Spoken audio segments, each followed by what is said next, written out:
एक शाम प्राची टीवी पर सीरियल देख रही होती है, तभी उसकी सास वहाँ आती है।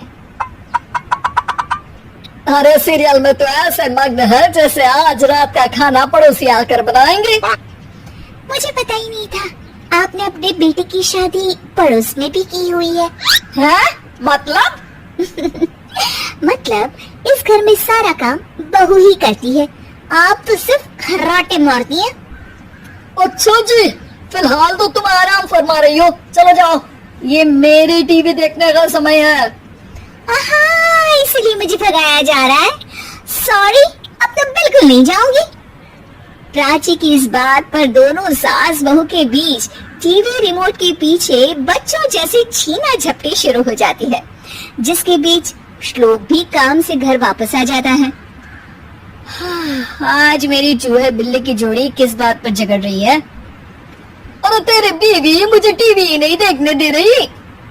अरे तुम्हारी मम्मी मुझे खाना बनाने के लिए फोर्स कर रही है। अरे वाह, ऐसे बेतुके रीजन पर तो बच्चे भी झगड़ा नहीं करते। अरे मुझे कुछ मत बोल, सब इसने ही शुरू किया है। हाँ, जैसे आप तो बहुत दूध की धूली है ना। अरे बस, दोनों चुप। प्राची जाओ, खाने की तैयारी करो। और माँ तो छोड़ो, तुम्हें क्या बोलूं, शांति से अपना सीरियल देखो, मुझे दोबारा लड़ने की आवाज सुनाई नहीं देनी चाहिए। ऐसा बोलकर श्लोक वहाँ से चला जाता है, जिसके पीछे पीछे प्राची भी कुछ न कुछ बड़बड़ाते हुए रसोई में चली जाती है। हाँ, सासू जी को तो कुछ बोलेंगे ही नहीं, बस मुझ पर ही हुक्म चलता है, खाना बनाओ, जैसे मैं इनके घर में खाना बनाने के लिए आई हूँ। इसी तरह शाम बीतती है और रात को श्लोक और प्राची की सास खाना खाकर सोने चले जाते हैं, लेकिन प्राची गुस्से में कुछ खाए बिना काम में ही लगी रहती है।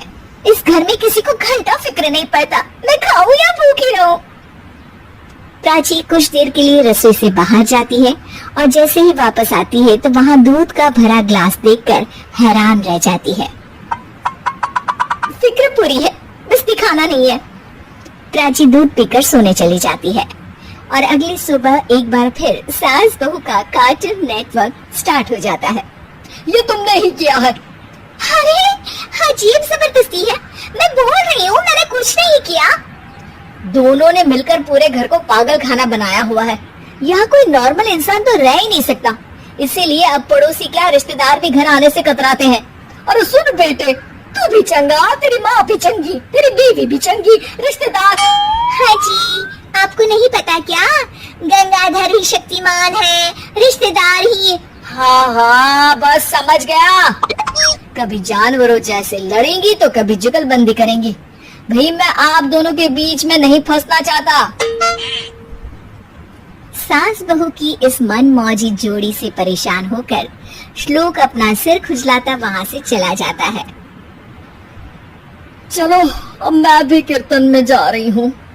इस पर जैसे ही सास कमरे में अपना पर्स लेने जाती है तो वहाँ नाश्ते की प्लेट रखी देख मुस्कुराने लगती है और नाश्ता करके घर से बाहर निकलते हुए कुछ पैसे टेबल पर रख जाती है, जिसके कुछ देर बाद सिलेंडर वाला घर आता है। ओ मोरी मैया, मैं सिलेंडर के बारे में तो बिल्कुल भूल ही गई थी। घर खर्च के सारे पैसे भी मम्मी के पास है और श्लोक से बोला तो उल्टा 4 बात सुनाएंगे। प्राची ये सोच ही रही होती है कि अचानक उसका चेहरा चमक उठता है और वो घर में आकर इधर उधर देखने लगती है।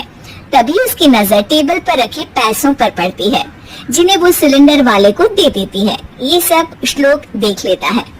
अच्छा बेटे, इतना बड़ा घोटाला, सबके सामने मैं तेरी दुश्मन और पीठ पीछे तेरी मेरी यारी। इस पर श्लोक एक प्लान बनाता है और शाम को सब एक साथ बैठे होने पर बोलने लगता है। माँ, तुम दोनों की बहुत लड़ाई होती है, इसलिए मैं सोच रहा हूँ कि प्राची को उसके घर छोड़ाऊं, इससे वो भी खुश रहेगी और तुम भी।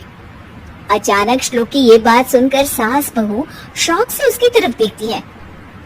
अरे ऐसे कैसे घर छोड़ाओगे, मुझे कहीं नहीं जाना। अरे तुमने बोला नहीं पर मैंने सुन लिया, तुम्हें मम्मी के साथ रहना अच्छा नहीं लगता, मुझे पता है। अरे वो अरे जब बहू खुद कुछ काम बोले तो वो तुझे सुनता नहीं, और अब जो इसने बोला ही नहीं वो तू समझ गया। जब उसे नहीं जाना तो फिर जबरदस्ती क्यों कर रहा है? अच्छा, फिर आपको मौसी के घर छोड़ाता हूँ, बस अब आप दोनों एक घर में एक छत के नीचे नहीं रह सकती।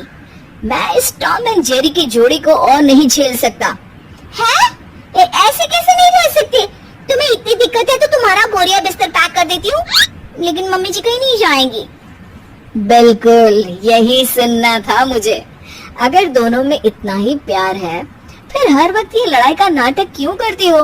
देखा मैंने कैसे माँ किचन में दूध रखती है और तुम उनके लिए कमरे में नाश्ता रखती हो, और कैसे वो पहले ही तुम्हारी दिक्कत समझकर घर में पैसे रखकर बाहर जाती है। अरे भाई इतना ड्रामा तो डेली सोप में भी नहीं होता जितना तुम दोनों ने इस घर में फैलाया हुआ है।